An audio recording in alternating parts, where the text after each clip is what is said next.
इतना कुछ होने के बावजूद भी जब भी इंडिया के गरीब राज्यों की गिनती होती है तो उस स्टेट का नाम जरूर आता है। और इस चीज के लिए जो सबसे बड़ी रूट कॉज होगी, अभी हम बात करें कि मेनली ट्राइबल लोग को क्या इशू होता है, वहां पे इलीगल माइनिंग बहुत ही ज्यादा होती है। और पिछले 25 सालों में ऐसा एक भी लीडर उभर के नहीं आया जिनमें वो इंटेंट दिखे।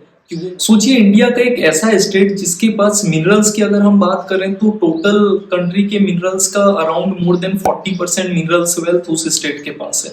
अगर हम कोल की बात करें तो अराउंड मोर देन 27%, अगर हम आयरन की बात करें तो अराउंड 26%, और अगर हम कॉपर की बात करें तो अराउंड 18%।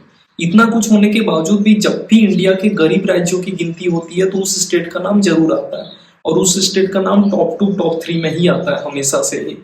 ये सुन के थोड़ा ऑड लगता है ना। खैर, स्वागत है आपका झारखंड में। देखिए, फॉर एन एग्जांपल अगर हम कोल प्रोडक्शन की बात करते हैं झारखंड की, तो 2022-23 में मोर देन 150 मिलियन टन इसकी प्रोडक्शन हुई है, जिसकी अगर ऑन एवरेज एक रफ एस्टिमेट कैलकुलेट किया जाए तो ये मोर देन 15,000 करोड़ होती है। अब आप समझ के देखो कि ये अमाउंट कितना बड़ा है। अगर नीति आयोग के एमपीआई की हम बात करें, MPI in the sense multi dimensional poverty index, तो उसमें झारखंड 42.16% के साथ नंबर 2 पे है। हालांकि नंबर 1 पे बिहार है। मल्टी डायमेंशनल पॉवर्टी इंडेक्स क्या होती है कि जब भी कहीं पे जो गरीबी है वो मल्टीपल एस्पेक्ट में होती है। उससे मैं ये कहना चाह रहा हूँ कि जहाँ पे एजुकेशन भी प्रॉपर तरीके से नहीं है, जहाँ पे हेल्थ केयर भी सही तरीके से नहीं है, जहाँ पे डे टू डे लाइफ में जो बेसिक नीड्स है वो भी सही से नहीं मिल पा रहा है। मतलब आप समझ सकते हैं कि झारखंड का स्थिति कितना बुरा है। और अगर मैं अभी पर कैपिटा इनकम ये सब की बात करूँ तो वो सब तो और भी ज्यादा खराब है। अगर रिसेंट की मैं बात करूँ तो अराउंड 1.7 लैक्स है। अगर मैं 2021-22 की बात करूँ तो ये 93,000 का अराउंड थी। उसके पहले ये और भी कम थी। और वहां पे अगर हम पर कैपिटा इनकम की बात कर रहे हैं तो इसका मतलब ये नहीं है कि 100 में से 100 के पास वही अमाउंट आ रहा है। ये ऐसा बिल्कुल नहीं है। जो टॉप 10% है, टॉप 1% है, वो एवरेज को हमेशा काफी ज्यादा बढ़ा देते हैं। अगर हम उसको इग्नोर कर दें, आप इमेजिन भी नहीं कर सकते कि वो कितना नीचे चला जाएगा।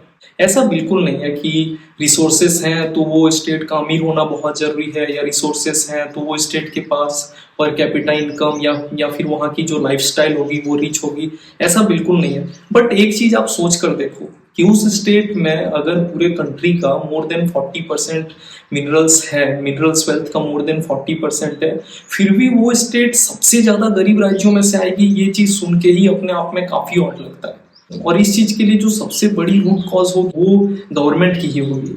क्योंकि आपके पास इतना रिसोर्सेस होने के बावजूद भी अगर आप चीजों को चैनलाइज नहीं कर पा रहे हो, अगर चीजों को आप सही तरीके से यूटिलाइज नहीं कर पा रहे हो, तो ये अपने आप में ही काफी बड़ी चीज है और इस पे इमीडिएट अटेंशन, इमीडिएट फोकस की रिक्वायरमेंट है। क्योंकि जब भी आप झारखंड में देखोगे तो यहाँ पे जो ट्राइबल पॉपुलेशन है वो रफली 26% है। और अगर आप उन लोगों की हालत देखोगे तो जब इन चीजों की आप ग्राउंड रियलिटी देखोगे तो आपको वाकई बहुत ऑड लगेगा। और इसके लिए जो मेजर रेस्पॉन्सिबल है वो तो गवर्नमेंट है ही। एक और मेजर प्रॉब्लम है लैंड एक्विजिशन की। अभी हम बात करें कि मेनली ट्राइबल लोग को क्या इशू होता है, उनके लैंड को एक्वायर कर लिया जाता है माइनिंग के लिए, और जो उनको राइट या फिर जो उनको प्रॉपर वैल्यू मिलना चाहिए उस चीज की वजह से वो बिल्कुल नहीं मिल पाता है। अच्छा, जब भी हम इंडस्ट्रीज की बात करते हैं कि बस 2 ही इंडस्ट्री सेटअप हुई मेजरली, एक बोकारो में और फिर जमशेदपुर में, और इन दोनों की सेटअप काफी पहले हुई थी। इसमें एक मेजर चीज ये है कि एक फ्रेट इक्विलाइजेशन पॉलिसी है जो कि 1952 के अराउंड नेहरू गवर्नमेंट के द्वारा लागू की गई थी। इसका जो मेन रीजन था लागू करने का वो बस ये था क्योंकि उस टाइम पे इंडिया डेवलपिंग स्टेज में था, जस्ट हम इंडिपेंडेंट हुए थे, और गवर्नमेंट ये नहीं चाहती थी कि जो भी स्टेट मिनरल रिच स्टेट है वही सिर्फ प्रोग्रेस करे। और इसका कितना एडवर्स इफेक्ट हुआ वो आप देख सकते हो। एक्चुअली फ्रेट इक्विलाइजेशन पॉलिसी ये है कि आप रिसोर्सेज किसी भी स्टेट से लो, आप किसी भी ए टू बी स्टेट में ले जा सकते हो, और जो भी ट्रांसपोर्टेशन की चार्ज है उसमें गवर्नमेंट आपको सब्सिडी प्रोवाइड करेगी। वो जो डेवलपिंग स्टेज था 1953 टू 1993 या फिर 2000 आप कह सकते हो, उस टाइम पे मोस्टली इंटरेस्टेड ही नहीं थी इंडस्ट्रीज की वो झारखंड आए। उसका प्राइमरी रीजन एक और भी था कि झारखंड जो है वो लैंडलॉक्ड स्टेट है। जो झारखंड है वो आपको पता है कि उड़ीसा से, छत्तीसगढ़ से, वेस्ट बंगाल से, बिहार से, देन उत्तर प्रदेश से पूरा बाउंडेड है, और झारखंड के पास कोई भी पोर्ट ये सब की अवेलेबिलिटी नहीं थी। तो जो भी इंडस्ट्रीज थी वो ज्यादातर इंटरेस्टेड थी अपनी सेटअप को बाहर लगाने में।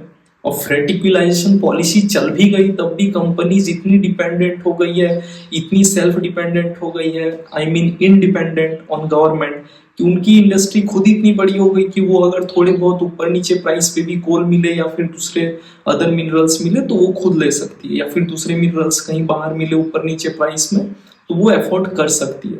तो ये भी एक मेजर रीजन है कि झारखंड में कोई इंडस्ट्रीज क्यों सेटअप नहीं हुई, क्योंकि माइनिंग उन चीजों में से एक है जो आप चोरी छुप के नहीं कर सकते।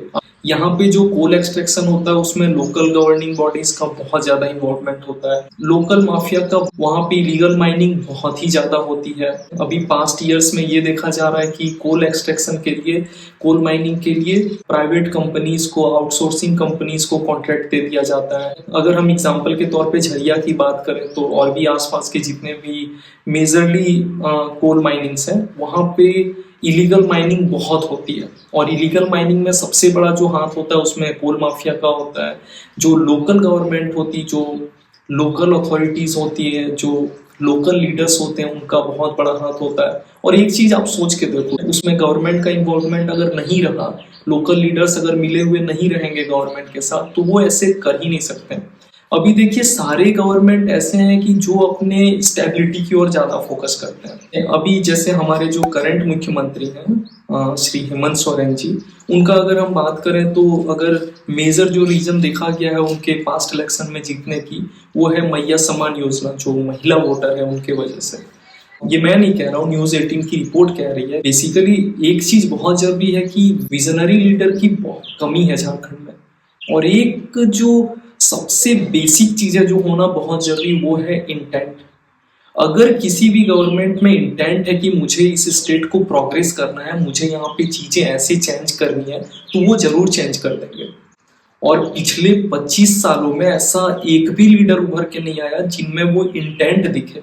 और ये चीज तब तक नहीं हो सकता जब तक कोई ऐसा गवर्नमेंट ना आए, कोई ऐसा पर्सन ना आए, कोई ऐसा लीडर ना आए फ्रंट फुट।